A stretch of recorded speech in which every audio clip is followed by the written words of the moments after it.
Ayun na nga, chinek natin yung sasakyan kasi kahapon biglang uminit yung andar namin, nawala yung aircon. Ngayon chinek natin yung sasakyan, nakita natin na sira yung thermostat nya. Para saan ba to? Yung thermostat na to, ito yung magka-cut in tsaka cut out nung lamig. Kapag na-sense nito na malamig na, titigil yung compressor. Kapag ka na-sense niya na mainit na ulit, papaandarin niya ulit yung compressor. Bali, dito yan sa ilalim, nakapasok yan dyan sa loob, tapos nakadikit doon sa evaporator. Ito kasi yung evaporator niya, itong ano natin, Mitsubishi Adventure. Bakit ko nasabi na ito yung sira? Kasi hindi na pumapalo. Mamaya i-check natin kung paano i-check tong thermostat na to. Paano nga ba natin malalaman kung sira yung thermostat natin? Kung may tester kayo, i-check nyo lang yung continuity. Yung terminal na to, itong dalawa, dapat naka-close yan. Pagka naka-close, ibig sabihin yung contact niya na naka-close, yung kuryente na papasok dito lalabas dito pag naka-close. Tapos pag tinester nyo siya, dapat kasi ito tutunog yan kapag pinagdikit mo. Kapag hindi magkadikit, walang tunog. Ibig sabihin open yung contact niya, hindi magkadikit.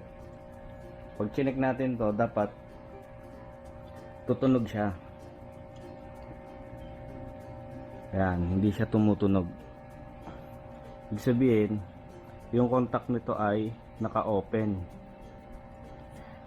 Pwede nyo siyang ilagay sa mainit na tubig para malaman nyo kung papalo pa siya. Pero meron tayong bago, bumili ako kasi nilagay ko na sa tubig to kanina na mainit, hindi pa rin siya pumalo. Bumili ako ng bago, 200 pesos. Pag pinagdikit mo yan,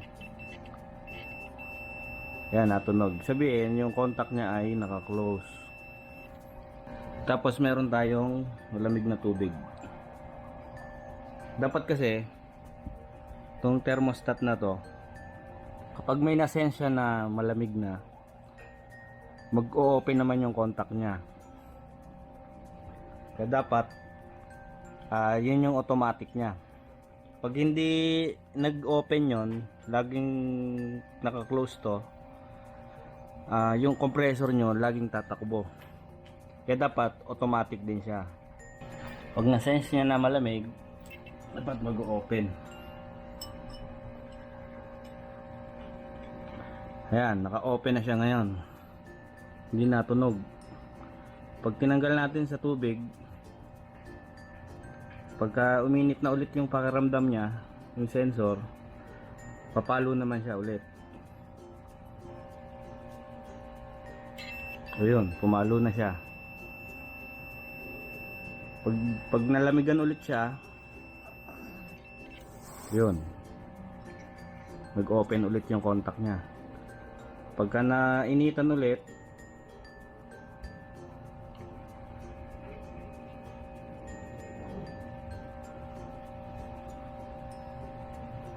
ayun, pumalo na ulit siya. Etong isa, yung luma, wala na talaga, hindi na siya, wala nang contact. Kaya yung compressor natin hindi na siya gumagana. Mura lang naman to, 200. Tsaka madali namang makita. Bali, buhayin natin.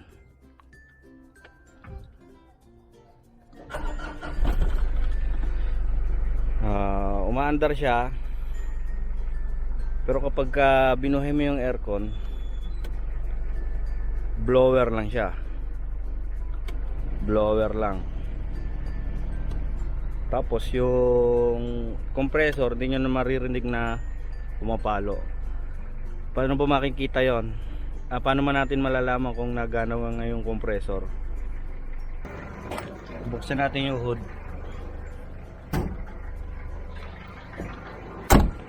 Malalaman nyo na gumagana yung compressor, may makikita kayo rito sa filter dryer nyo na tight glass. May tight glass yan. Pagka bumubula yan, sabi nagana yung compressor. Tapos yung dito sa idle up, kapag gumana yan, kagana tong idle up, tataas yung RPM nya, gaganyan yan. Ngayon kung laging naka-idle na ang RPM mo ay mababa, sabihin hindi nagkakaroon ng load yung compressor natin, hindi gumagana yon. Hindi na nga nagana yung compressor.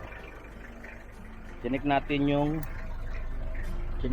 mga fuse. Okay naman yung fuse. Tapos sinilip na natin yung ating thermostat, kasi ito nga yung magpapagana sa kanya kapag mainit na yung nase-sense nya. Pwede nyo ring i-testing na kasi ito yung terminal nya eh. Ang gawa lang naman ito, mag-o-open tsaka magko-close yung contact eh. Pwede nyo i-testing na idikit to dito, saglit lang, kung gagana yung compressor. Sabihin wala tayong problemang iba kundi yung thermostat lang. Pag didikitin ko yung terminal, mararamdaman natin kung gagana yung aircon, ay yung compressor. Yun, gumana. Yun, nawala. Ngayon, gagawin natin, babalik na natin yung thermostat. Patayin muna natin. Nabalik na natin yung thermostat. Tapos tingnan natin kung bumubula na yung nandun sa sight glass. Sabihin nagana na yung compressor natin. Ayan, nakakabit na yung thermostat natin. Testing na natin.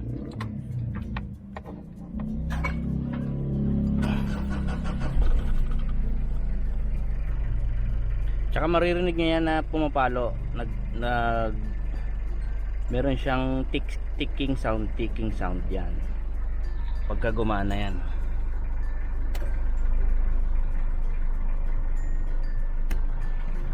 Makikita natin doon yung compressor kung nagana.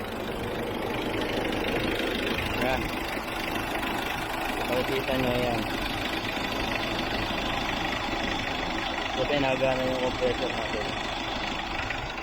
Tapos yung idle at gumana rin. Ayan, nakaka-out siya. Ito kasi yung idle up, pag tumaas yung load nung compressor, yung nung makina, dapat gagana yung ating idle up kasi masisira yung makina, mapupersa yung makina nya. Kaya dapat yung idle up nagana rin para masabayan niya yung under ng compressor. Yan, nalamig na. Hintayin naman natin kung titigil yung compressor. A few moments later. Tumigil na yung compressor.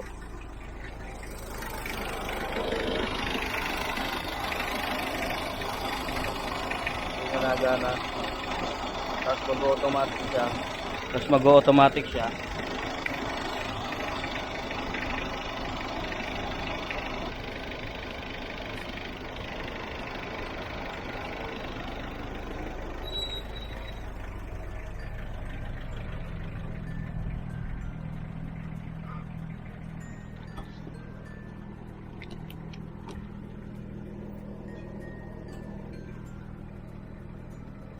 Yun, gumana na ulit.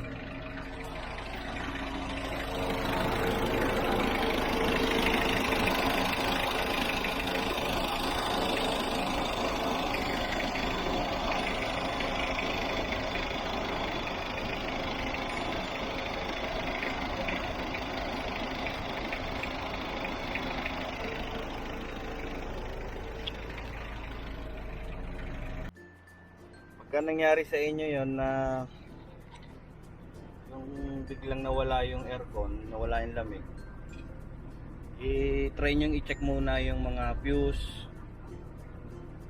Meron yung fuse dun sa may engine bay, tapos may fuse din dun sa may parte ng pedal, meron din fuse dyan. Check nyo, baka pumutok lang. Tapos pagka hindi, i-check nyo na yung thermostat natin, kasi pagka dinala nyo agad sa nagagawa ng aircon, yun din naman ang gagawin nila. Ngayon, kung nakita natin na yun lang ang sira, makakatipid tayo, bibili lang tayo ng pamalit. Talagang 200 lang yun. Yung pinalda natin na yun, 200 lang bili natin. Yan, nalamig na siya.